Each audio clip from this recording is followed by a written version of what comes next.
এই রেসিপিটা পছন্দ করে না এমন কোনো বাঙালি পাওয়া মুশকিল। রেসিপিটির জন্য আমি আলু একটু মোটা সাইজ করে কেটে নিয়েছি। তারপর পরিমাণ মতো লবণ, হলুদ, মরিচ, ধনিয়া, 1 চামচ মতো আদা বাটা ও অল্প পরিমাণ মসুরের ডাল দিয়ে তাতে 2টা কাঁচা মরিচ দিয়েছি। দিয়ে আলুটা ডুবে যাবে এরকম পানি দিয়ে ঢাকা দিয়ে ভালোভাবে সিদ্ধ করার পরে দিয়ে দিয়েছি টমেটো কাটা। সব উপকরণ একত্রে ভালোভাবে সিদ্ধ হওয়ার পর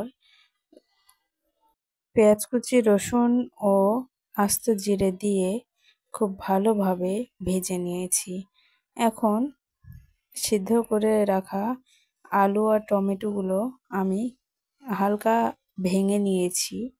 তারপর তরকারিগুলোকে ভেজে নেওয়া পেঁয়াজ রসুনের ভেতরে ঢেলে দিয়েছি।